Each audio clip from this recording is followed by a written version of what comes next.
Assalamualaikum warahmatullahi wabarakatuh. Perkenalkan saya Mahendra Alvines dengan NIM 09031382227143 dari Sibil 2A. Pada kesempatan kali ini saya akan memaparkan pandangan saya mengenai bahasa Indonesia. Menurut saya peningkatan fungsi bahasa Indonesia sebagai pendukung kebudayaan nasional perlu untuk kita upayakan. Dengan demikian fungsinya tidak sekadar sebagai pendukung kesusastraan nasional, tetapi juga mendorong dan menggalakkan pembinaan dan pengembangan kebudayaan nasional. Cukup banyak ungkapan dalam khazanah bahasa Indonesia itu sendiri yang berisikan pesan-pesan moral bagi kita semua. Sikap bahasa yang perlu kita miliki dan kita jaga dapat kita lakukan dengan berbagai upaya. Yang pertama, dengan meningkatkan rasa kebanggaan memiliki bahasa Indonesia. Maksudnya, dalam berbagai keperluan dan kemanfaatannya yang menjangkau seluruh lapisan, kelompok, dan golongan dalam masyarakat bangsa Indonesia, kita perlu untuk menimbulkan rasa kebanggaan itu sendiri. Dan yang kedua, menghindari penggunaan bahasa asing secara berlebihan. Selain itu, penggunaan bahasa asing secara berlebihan atau di luar lingkungan dan keperluannya, selain merupakan pelecehan terhadap peran dan kedudukan serta hasil-hasil pengembangan bahasa Indonesia, juga melemahkan pembinaan wawasan kebangsaan kita sendiri. Dan yang langkah yang ketiga, meningkatkan frekuensi pembiasaan penggunaan bahasa Indonesia dalam beberapa kesempatan dan aktivitas, baik itu resmi ataupun tidak resmi. Dari sudut pandang psikologi pendidikan, suatu keberhasilan bukan sekadar tercapai melalui pendidikan formal dan pelatihan, akan tetapi lebih-lebih dari pembiasaan penggunaan secara terus-menerus dalam lingkungan masyarakat dan di tengah-tengah lingkungan keluarga. Bahasa Indonesia memiliki dua kedudukan dalam negara Indonesia, yaitu sebagai bahasa nasional dan juga bahasa negara. Di sini saya akan menjelaskan perbedaan dari kedua kedudukan tersebut dan mengapa harus dibedakan. Salah satu kedudukan bahasa Indonesia adalah sebagai bahasa nasional. Kedudukan ini dimiliki oleh bahasa Indonesia sejak dicetuskannya Sumpah Pemuda. Dalam kedudukannya sebagai bahasa nasional, bahasa Indonesia berfungsi sebagai lambang kebanggaan nasional, lambang identitas nasional, alat pemersatu berbagai warga masyarakat yang berbeda-beda latar belakangnya seperti sosial budaya dan bahasanya. Dan alasan yang terakhir yaitu sebagai alat penghubung antar budaya dan antar daerah. Apabila kita tinjau dari kedudukannya sebagai bahasa negara, bahasa Indonesia berfungsi sebagai bahasa resmi kenegaraan, bahasa pengantar di lembaga-lembaga pendidikan, bahasa resmi di dalam perhubungan pada tingkat nasional untuk kepentingan perencanaan dan pelaksanaan pembangunan serta pemerintahan.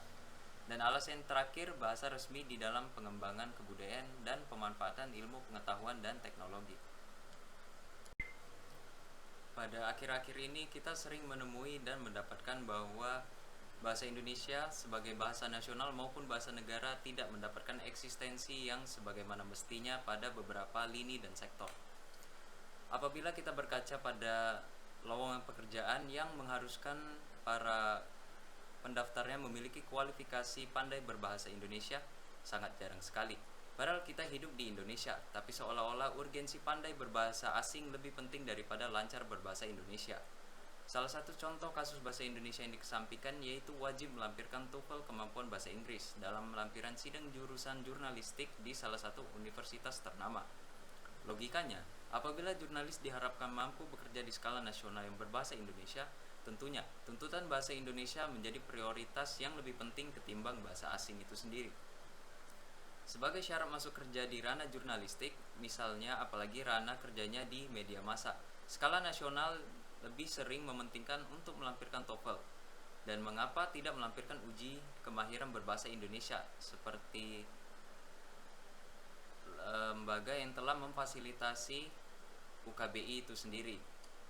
Lahirnya bangsa Indonesia sebagaimana tercantum dalam Undang-Undang Nomor 24 Tahun 2009 tentang bendera, bahasa, lambang negara serta lagu kebangsaan. Dan pasal 25 ayat 1 juga menjelaskan bahwa Indonesia yang dinyatakan sebagai bahasa resmi negara dalam pasal 36 Undang-Undang Dasar Negara Kesatuan Republik Indonesia.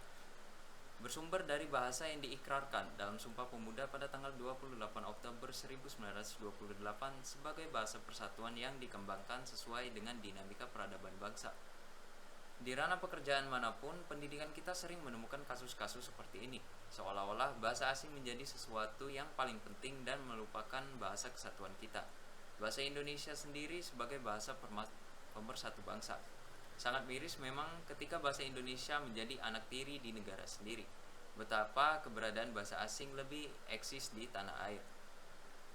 Padahal sudah jelas sekali tertuang dalam Undang-Undang Pasal 33 yang berbunyi, bahasa Indonesia wajib digunakan dalam komunikasi resmi di lingkungan kerja pemerintahan maupun swasta.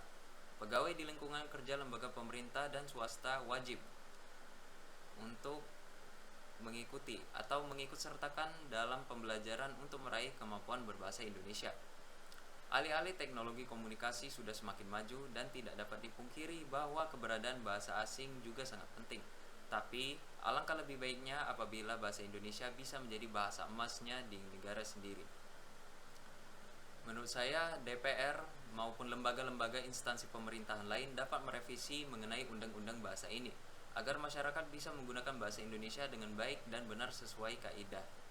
Terlebih lagi di ranah pendidikan maupun pekerjaan skala nasional. Di sini peran pemerintah dan instansi pendidikan sangat penting. Pemerintah diharapkan bisa lebih melihat nasib bahasa Indonesia ke depannya, yang kian lama kian tergerus oleh eksistensi bahasa asing. Guru atau dosen pun sangat berperan penting untuk menanamkan bahasa Indonesia sebagai bahasa yang harus dilestarikan di negara sendiri.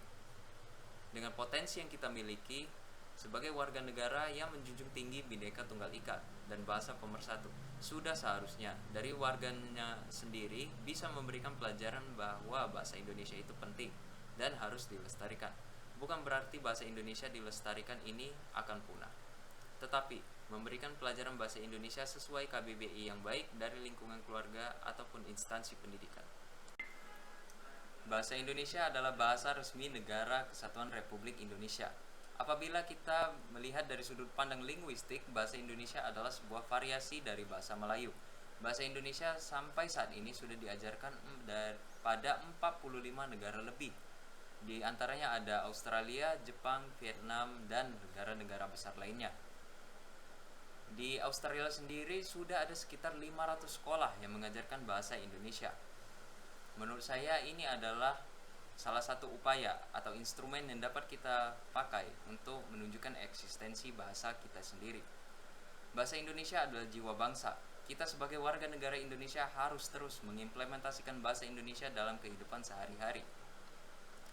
Dan saya akan mencoba untuk membagikan 5 tips belajar bahasa Indonesia yang baik dan benar.